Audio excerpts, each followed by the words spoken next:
Okay, so welcome to our Understanding the Summative ELPAC Parent Informational Session this morning. Thank you for joining us. Bienvenidos a la sesión informativa disculpen, de ELPAC Summativo. Vamos a comenzar ahorita hablando sobre esta sesión. So this session is about the ELPAC, and ELPAC stands for English Language Proficiency Assessments for California. Esta sesión es sobre ELPAC y ELPAC significa Evaluaciones de Dominio del Idioma Inglés para California. And just for your information, at Valor Academy Elementary School, we have 44% of our students who are classified as English learners. And what this means is that the students who are English learners have somebody at home who may not speak English to support their English language development. Entonces, lo que quiere decir ELPAC para nuestra escuela es que hay un porcentaje de estudiantes en nuestra escuela cuál es su primer lenguaje fue otro lenguaje, no el inglés. Así que ocupan un poco de ayuda para poder entender al principio algunas de las direcciones y para ser completamente hablar con fluidez en inglés. So we're going to tell you a little bit more about the ELPAC. Vamos a hablar sobre el ELPAC ahorita.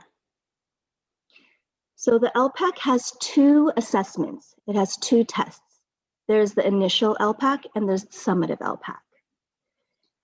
The initial ELPAC is a test that is given at the beginning of the year, and it's given based on how you fill out your home language survey on your enrollment packet when you first enroll into a California public school. And the initial ELPAC has to be given within the first 30 days of enrollment. The initial ELPAC doesn't tell us it doesn't tell us everything about the English language development of a student.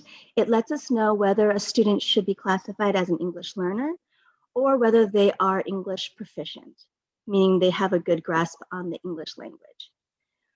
Once a student is classified as an English learner, then that student will take the summative ELPAC, and that's a test that is more comprehensive, and it is given every year to the student in the springtime. And this has us assess the development of the student's English language from year to year.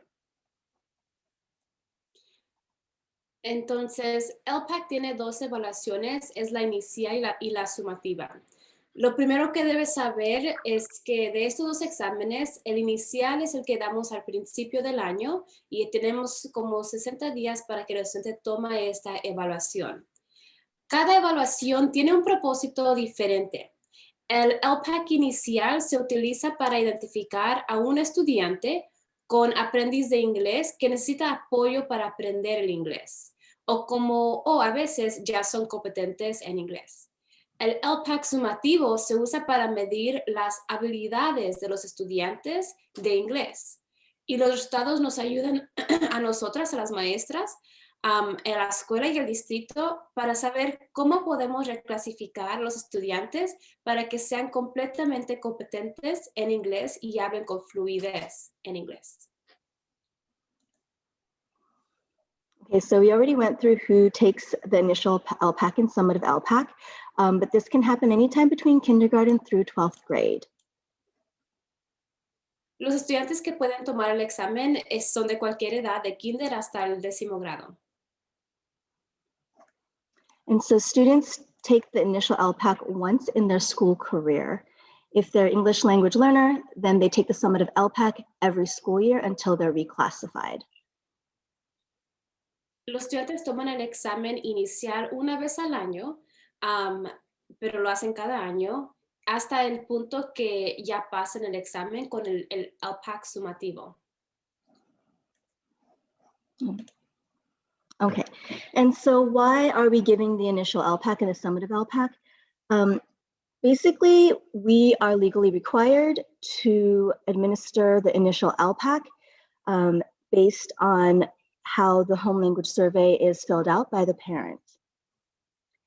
And the results are used to help the teacher get more information about the student's English language development so that they can also be successful with reading and writing in the classroom.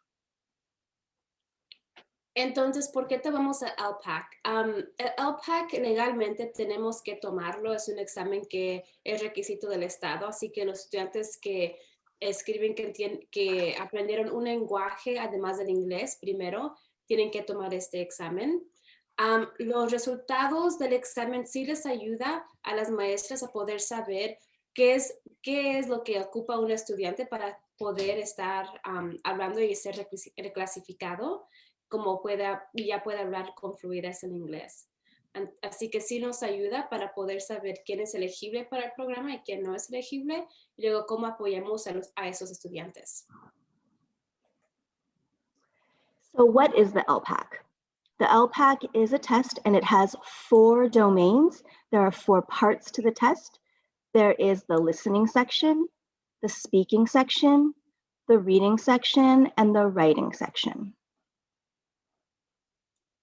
Entonces, el ELPAC tiene 4 secciones, 4 partes. La primera es lectura, y luego es escritura, el escuchar y el hablar. And this test measures how well California students understand English. Y el punto del examen, el propósito, es saber qué tan bien los estudiantes entienden el inglés. So how is the test administered? The test is administered through the computer by a test examiner and in small groups or individually. The sorry, go ahead and translate that. Entonces, ¿cómo se administra el examen? Es basado en computadora. Hay un examinador de pruebas y se puede hacer en grupos o individualmente. So the speaking section is always given one-on-one. That means the student and the test examiner are doing the speaking section one-on-one. El habla y la comprensión auditiva de segundo grado se basa en una computadora y se administra individualmente. In kindergarten through 2nd grade, the writing section is paper-based. That means they're writing on paper. De kinder al segundo grado, la escritura es en un papel y lápiz.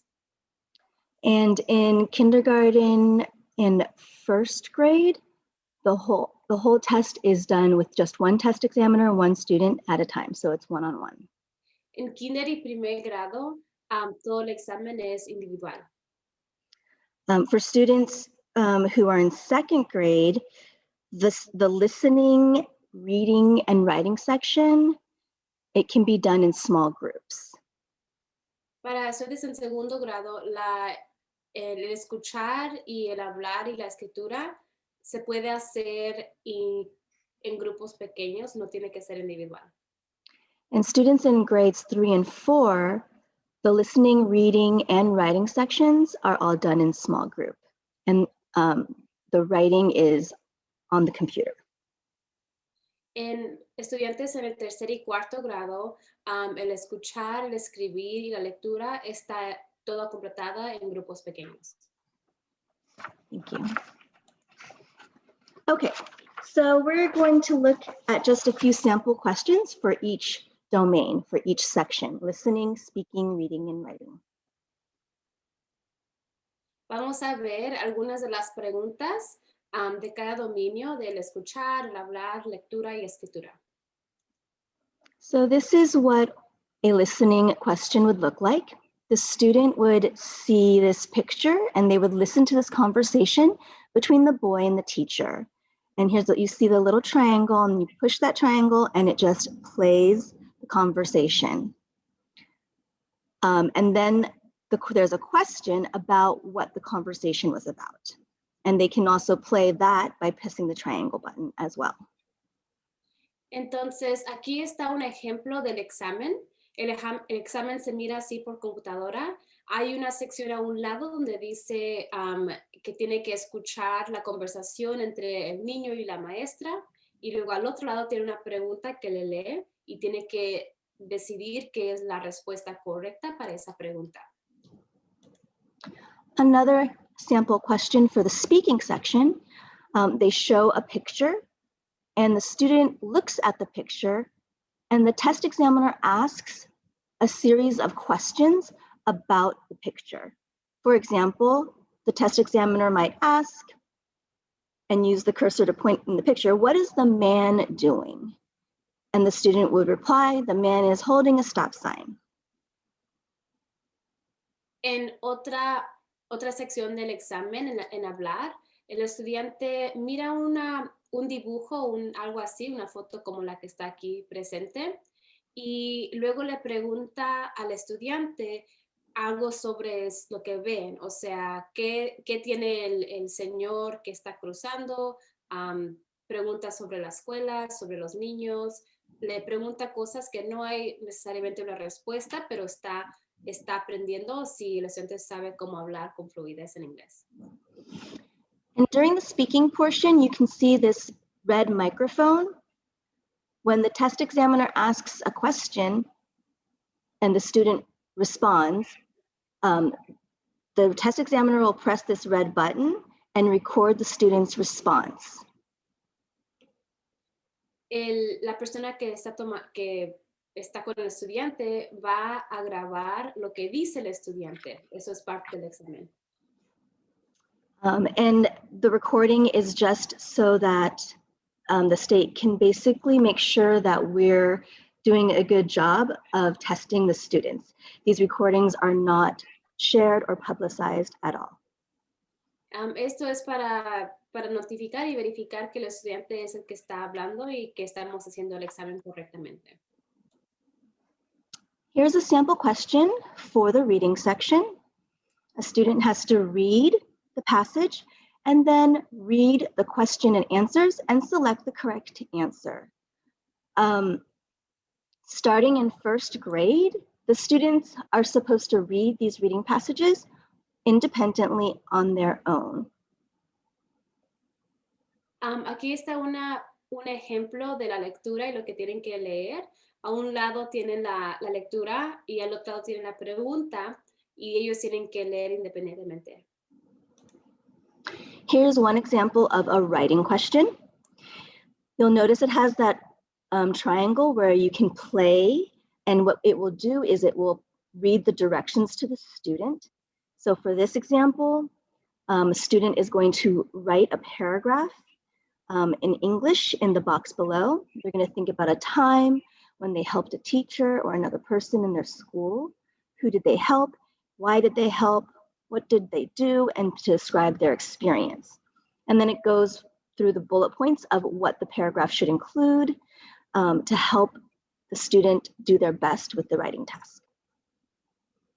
Aquí está un ejemplo de la escritura. El estudiante tiene que responder a la pregunta aquí. Piense de un tiempo cuando una maestra te ayudó o a una persona te ayudó o a quién ayudaste, cómo le ayudaste. Tienen que escribir ellos mismos sobre esta respuesta. So the initial ELPAC is given anytime between July 1st and June 30th. We are legally required to give the initial ELPAC within the first 30 days of a student's enrollment based on the home language survey. So if a student enters in the middle of the year and they need to be, they need to take the initial ELPAC, we'll do that in the middle of the year to make sure that we are aware of that student's English language development needs. Entonces, el ELPAC inicial se puede tomar desde julio hasta junio, cualquier momento que un estudiante nuevo llega a nuestra escuela. Oops. The summative ELPAC is given in the springtime every year, and it's given between February 1st and May 31st. So this year we will begin administering the summative ELPAC to our students starting February 1st all the way through May 31st.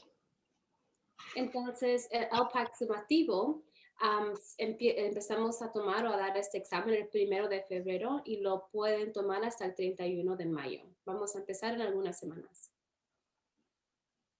So what this means is that when your student takes the summative ELPAC, they will either be pulled out of the classroom one-on-one or in a small group to complete the different sections of the test.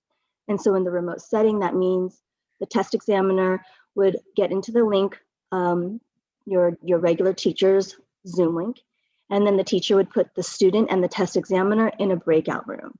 And this would happen either during whole group time or small group time, depending on your child's testing time. Entonces, lo vamos a hacer este año en Zoom. El examinador va a entrar a la clase virtual de la maestra y la maestra va a poner al estudiante junto con el examinador para tomar el examen en un salón, en un breakout room, un salón dentro de esa clase de Zoom. Así que puede ser durante el grupo pequeño o el grupo entero cuando tienen clases por la mañana.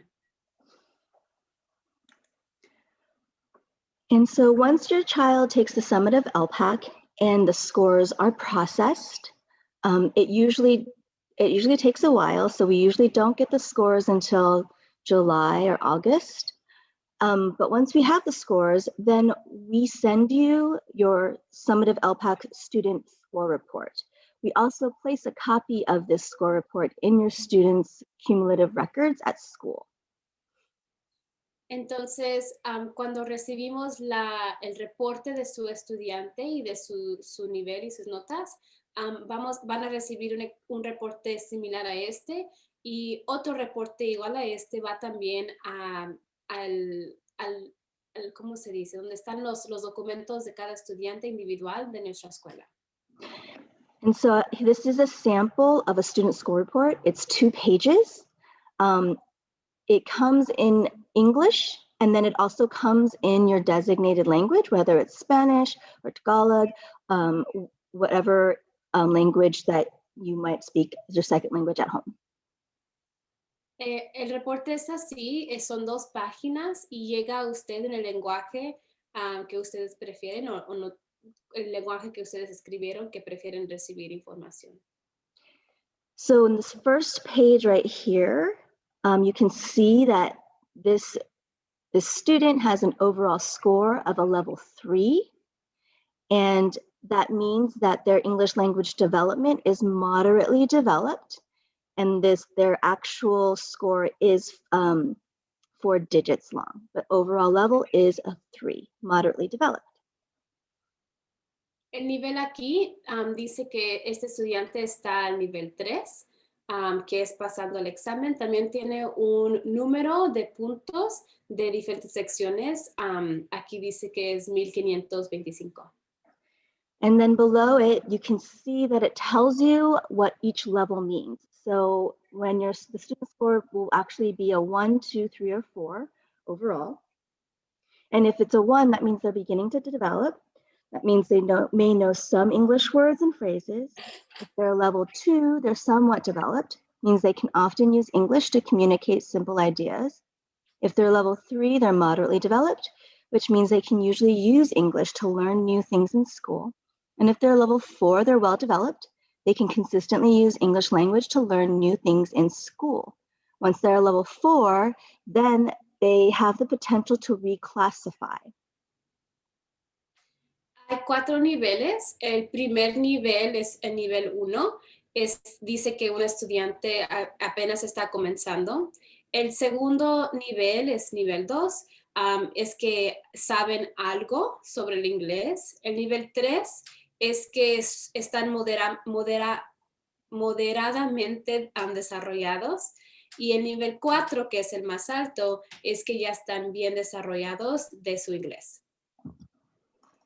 So the second page on the right here, it breaks down the score into more information, and this is really helpful for you and for the teacher.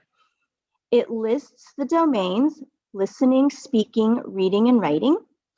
And for each section, it shows you generally where the student scored. So for this student, in the listening section, they're well developed. So their listening skills in English are well developed. In speaking, their speaking skills in English are somewhat or moderately developed. And then their reading and their writing skills are somewhat or moderately developed. Entonces, su nivel, su reporte va a decir a qué nivel está su estudiante y esto sí le da mucha información a la maestra y a ustedes también porque va a decirles si está bien desarrollado, un poco desarrollado o todavía ocupan más y están empezando. Así que debe de usar esta información también para saber a qué nivel está su estudiante. So here you can tell that the student is doing really well with their listening skills for English, and they need to work on speaking, reading, and writing. Aquí nos dice que el estudiante puede escuchar muy bien, pero ocupan más trabajo en el hablar, en la lectura y la escritura. And then on the very bottom here, it shows your child's ELPAC score history. So for this child, in 4th grade, they scored an overall level 3 on the summative ELPAC. And then in 5th grade, they scored a level 3 as well. But you can see that they did make some improvement because in 4th grade, they scored 1495. And then in 5th grade, their score went up to 1525. So that's good. Entonces, lo que vemos aquí abajo también tienen las notas que recibieron en el pasado de cada vez que han tomado el examen. Aquí dice que el estudiante de en 4º grado lo tomó y estuvo un poco más bajo. Y luego ahí hizo un poco mejor en 5º grado cuando lo tomó de nuevo.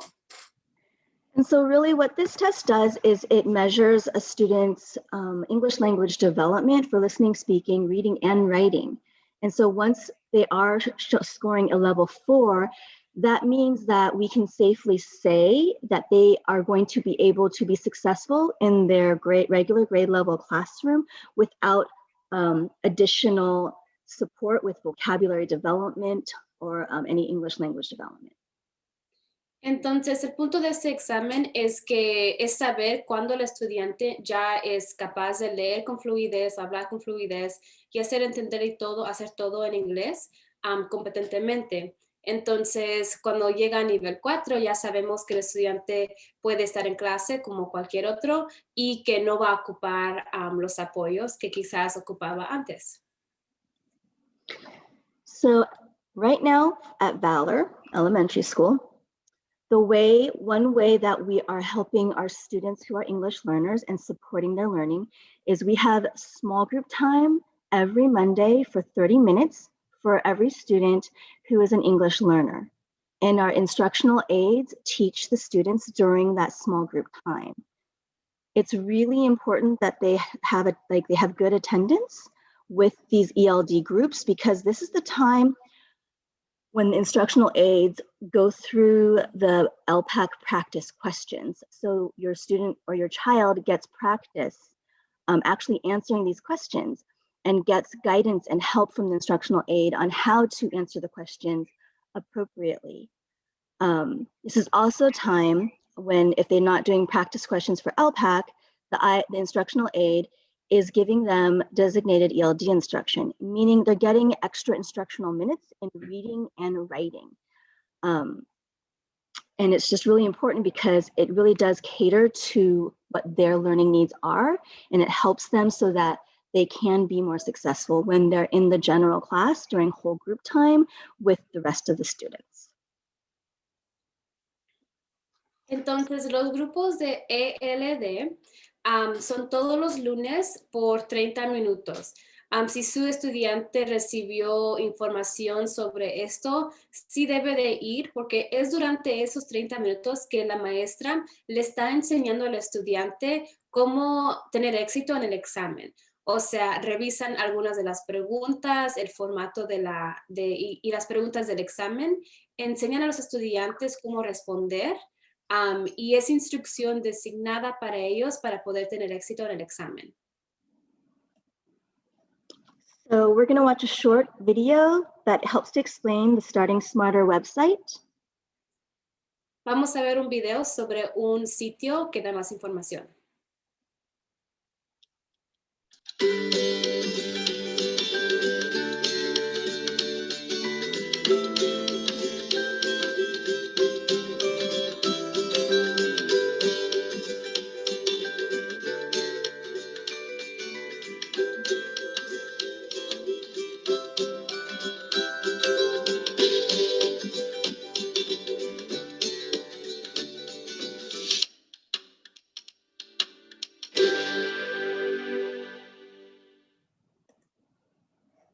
Okay, oops.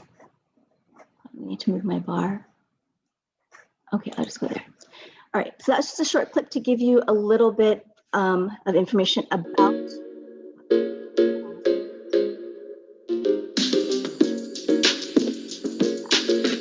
There we go. Sorry about that. That was just a short video to show you a little bit about the Starting Smarter website. I'm gonna walk you through it right now so you can see how you can use it as a parent. So the Starting Smarter website has a lot of information for a parent. If you scroll down, there are resources for you to read about how your child will learn English, a guide to parent-teacher conferences, and how you can check out the practice tests. Entonces, el video que acabamos de ver junto con este sitio que nos está enseñando Mrs. Santangelo es información y un sitio para los papás y las mamás para que puedan ir y poder aprender un poco sobre el examen. Hay recursos para ustedes y también pueden tomar un examen de práctica para entender qué es lo que tiene que saber un estudiante para poder tener éxito. Okay, so when we look at this, you can see a sample score report by clicking Initial ELPAC or Summative ELPAC. Entonces pueden ir aquí a ver el reporte y les da más información sobre cómo leer el reporte.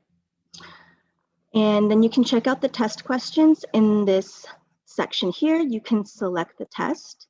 Like if I were to select Summative ELPAC, grade 2, and I would select an area, either the oral language, which is the speaking and listening, or the written language, which is the reading and writing.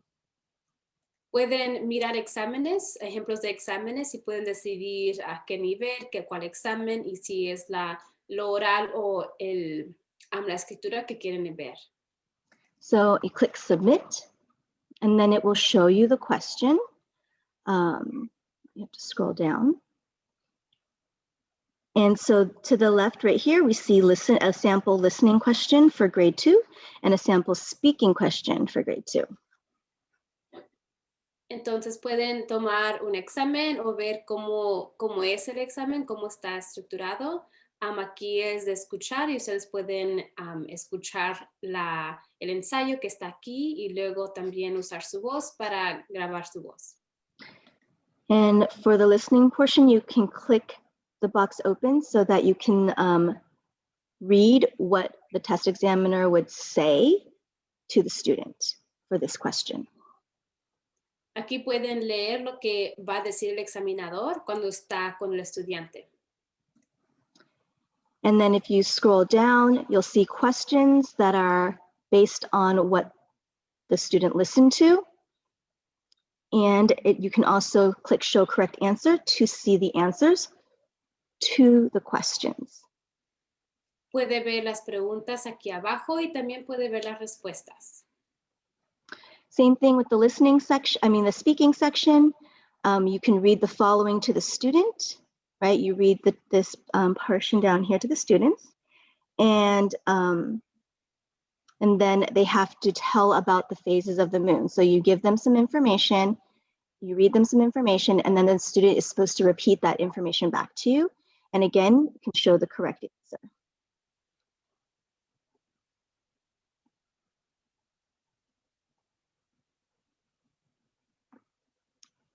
Okay. So if we were also to go to the written language and submit, we could see some reading and writing questions. And here you see a reading question. You can enlarge it, you can read the full essay, and you can look through the questions and you can find the right answers. So if you were to do this with your child, you could ask them the questions and you would know what the correct answers were. This is a good form of support. Same thing for the writing. You can see that it shows like what full credit is and what no credit is. However, although you can do this at home, it's also very helpful to do at home, but this is what happens in Monday small groups, especially now as we're preparing to administer the Summative ELPAC. Pueden hacer esto en casa para ayudar y apoyar a su estudiante. También estamos haciendo esto durante los lunes, practicando con estudiantes en grupos pequeños para poder apoyarlos. Okay, so what can you do when you're helping, especially in this remote setting? There's the student, the child, there's the parents, and there's the teacher. And each person needs to do their part to really help their child be successful in school and with taking this summative ELPAC. So things that you can ask your teacher to find out how your child is doing is you can ask them, what areas is my child doing well? In what areas might my child need some extra support? How can I help support my child at home? And how are you supporting my child at school?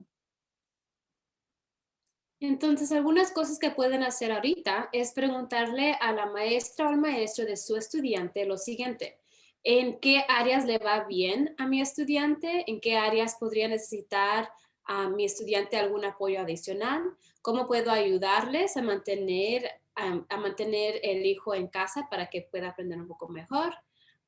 ¿Cómo está apoyando a su estudiante en la escuela también? And so make sure that you do read with your child. If you can read with your child in Spanish, and that always helps with like listening comprehension. Like if you just read with them and you ask them questions about the text or about the picture. If you have a sibling who can read with your child to support them in reading in English, that would also be helpful. Ask your child to tell you what he or she sees in the picture or what is happening in the picture, and provide your child with opportunities to use the English language. Así que algunas cosas que pueden hacer ustedes en casa es leer con su hijo o con su hija. Si leen en español está bien, y si hablan y preguntan, todavía están practicando esa comprensión, entonces hacer esa parte en español está bien. Pero si tienen otra persona que sí puede también hablar inglés, como un hermano o hermana o cualquier persona, entonces darle la oportunidad de hablar y usar el lenguaje en inglés también es importante. And when we talk about providing your child with opportunities to use the English language, that's why it's so important that they come to school and they come to the Zoom sessions, especially those small group times on Monday and small group times in the afternoon. That's when it's a smaller group of students. So your child's going to have more opportunities to speak the English language with the teacher or the instructional aide. And they'll also be able to ask questions and get their questions answered pretty quickly because it's a smaller group of students with one adult. Entonces, cuando hablamos de darle la oportunidad a su estudiante, una oportunidad que tienen cada día es ir a ese grupo pequeño de martes a viernes. Es cuando hay solamente 5 o 6 estudiantes y cuando la maestra puede hablar con el estudiante en inglés y tener una conversación y practicar un poco. Así que ese es lo más fácil quizás, es que vayan a sus clases al grupo pequeño donde pueden hablar y practicar. And so here is the reclassification criteria. You know, if your student is an English learner, they're taking the Summative ELPAC every year, the idea is that they're going to get a Summative ELPAC overall score of a 4. Once they get an overall score of a 4, they have the potential to reclassify from an English learner to a reclassified fluent English proficient learner. We call it RFEP. So once they have an overall score of 4, then we take a look at the student's most recent report card grade for English language arts. And for the Valor report card, we take an average of their reading grade and their writing grade and see if it averages out to a 3 or a 4. If their ELA grade is a 3 or 4, then we need to check and see if they are reading at grade level. The way that we test their grade level reading right now is the developmental reading assessment. We call it the DRA. And that's where we sit down and the student reads to us. They read A-level text and we determine if they're able to read at grade level and if they're able to understand and comprehend what they've read at grade level. If they're reading at grade level based on the DRA, then we contact the parent and we ask you if it's okay if we reclassify your student from an English learner to an RFEP. And once the parent signs that letter, then it gets adjusted by the state, and then they're reclassified as RFEP. And then we don't need to have them go to designated ELD instruction. They don't get additional support support in their learning in the general ed classroom for reading and writing. They just get the regular everyday instruction. Entonces, el criterio de reclasificación. El puntaje sumativo tiene que ser 4 para que el estudiante pueda ser reclasificado y estar fuera de este programa. El promedio de la calificación de lectura y escritura en el boleto de calificaciones, los reportes que reciben 3 veces al año, tiene que tener el promedio de 3 o 4 en los niveles de lenguaje inglés, o sea, en la lectura y en la escritura que reciben esas 3 veces al año. También tienen que leer al nivel y usamos un examen que se llama el DRA. Es un examen de lectura. Tienen que estar a nivel de grado para poder también pasar y ser clasificado. Y la última cosa es que tienen que firmar una carta a los papás y las mamás para poder dar el consentimiento que el estudiante va a estar fuera de este programa. Okay. This presentation will be shared through Parent Square, and there are a couple of links here. One is just giving you more information about understanding the ELPAC and what parents can do to help and any resources that might be helpful for them. And the second link here, it has ELPAC practice questions that you can do with your child at home. And we also do that with them in our small group time. Entonces, ustedes pueden hacer algunas cosas en casa. Pueden revisar la guía para los padres, para las mamás, para poder comprender. Está disponible en 7 idiomas y vamos a mandar estos enlaces y esta presentación. También pueden tomar una prueba de práctica de ELPAC con su estudiante en casa. And so that is all the information that I have to share with you about the ELPAC. I know we had a couple of questions in the chat box, and I think that we answered some of them in the chat box. But if you have a question, please take the time right now to unmute yourself and ask a question, or you may type your question in the chat box, and we can work on answering it that way. Ahorita es el tiempo de cualquier pregunta. Si tiene alguna pregunta, puede hacer la voz para poder escucharlos, o también puede escribirlo en el cuadro de chat aquí abajo. So only students who are classified as English learners will take the summative ELPAC every year. And you should know if your child is an English learner because the teacher should have shared that information with you during parent conference. If you don't know, you can Parent Square me, Jennifer Santangelo, or you may also Parent Square your teacher and they will be able to tell you.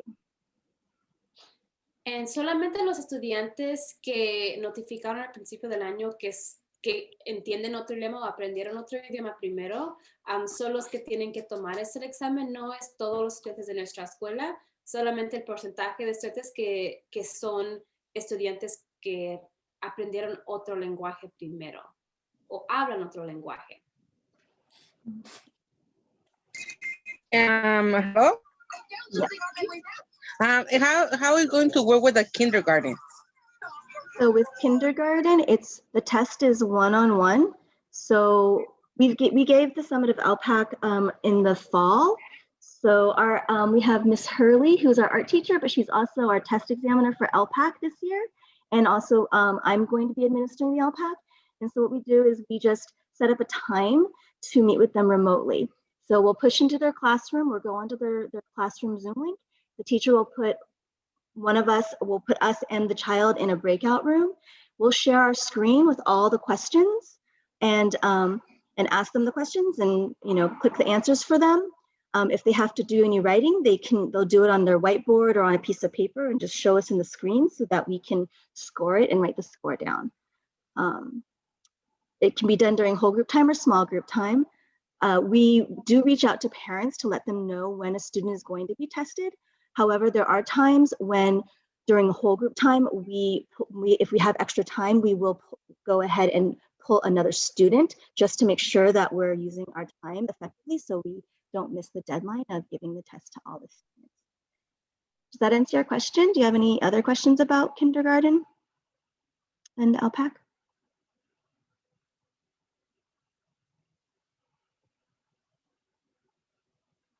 Oh, sorry, Ms. Carmona, did you want to translate?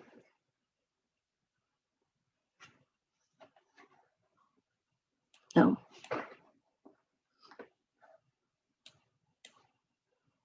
Ellos pueden tomar el examen ahí con esa persona y luego regresan a su clase.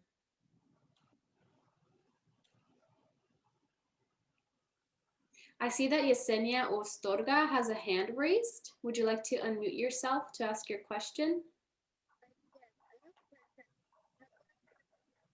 Yesenia Ostorga, que tiene una pregunta, si puede preguntar si gusta. Yes, hi, good morning. I have a question. At the beginning of the school year, they did an assessment for exams. And that the survey that I filled out, I understand on the language. So for that particular but first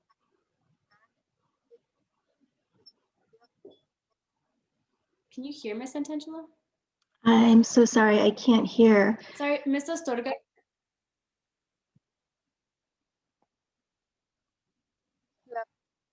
Can you speak louder into your microphone? I feel like we could hear you very, very quietly. I'm sorry, my phone is kind of not working now. So like the question was saying that if the learning Okay.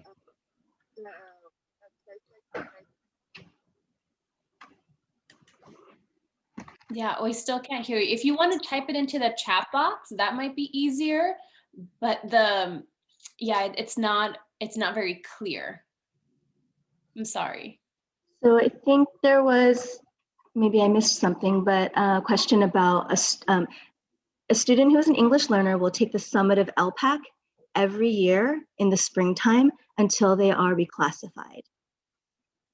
So the Summative ELPAC score is one aspect of being reclassified. They need to get a 4, and then they have to have a 3 for their reading and writing grade, a 3 or 4, and then they need to be reading at grade level, and then we need a parent consent letter.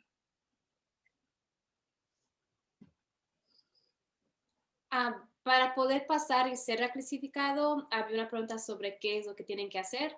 El estudiante tiene que recibir el 4 en el examen ELPAC sumativo, tiene que estar leyendo al nivel de grado usando un examen de la escuela y sus reportes, sus grados del fin de cada trimestre o de un trimestre aunque sea, tiene que ser 3 o 4 en lectura y en inglés.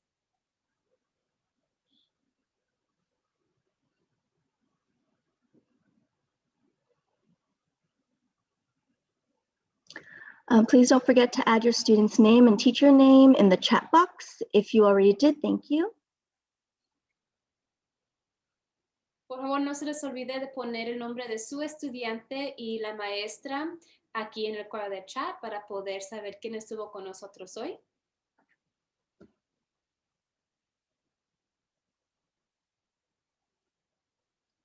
So if there aren't any other questions, you can always Parent Square me, Jennifer Santangelo, and you can also always Parent Square your teacher for more information if you need any questions answered.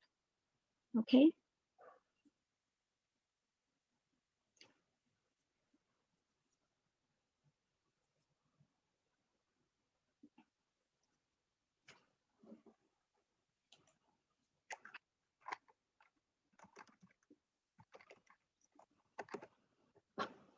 So thank you so much for everybody joining us. It was great to have some great participation from our parents. And I hope that you will come to our next parent informational session. We'll send another the flyer when there's another parent information session. Les queremos agradecer ahorita por estar aquí con nosotros. Si tienen alguna pregunta, pueden comunicarse directamente con la escuela, con Mrs. Santangelo, por ParentSquare también, o mandarlos una comunicación electrónica de cualquier manera. Pero gracias por estar aquí y que tengan un buen día. Bye. I think Miss Yesenia Astorga was saying something about calling. If she calls the office, she's not going to get her question answered. So what should we do? Should she? I think Ms. Ostorga, if you can't type it into the chat box, we can definitely answer it now if you just type it in. Otherwise, you can do a parent square message directly to Ms. Santangelo or email her, and she can get a response back to you. We can call her too. She needs translation though, right? I don't think so. I think she was English speaking. Okay, I just couldn't hear. Mm-hmm. Yes, can you please call? Yes, we will call you. Who's going to call? You or me? I would say you probably have the better answer than I do. Okay. I don't have her phone number though. I need to find it on Illuminate. Yeah. Can I think she? we call her after the meeting, Jenny. After the meeting? Okay. Yeah. Okay. All right. Does that sound okay? I will call you after the meeting. What is your phone number? I pull the phone number from Illuminate, right? I think you can end the meeting, Jenny. Oh, okay. Sorry.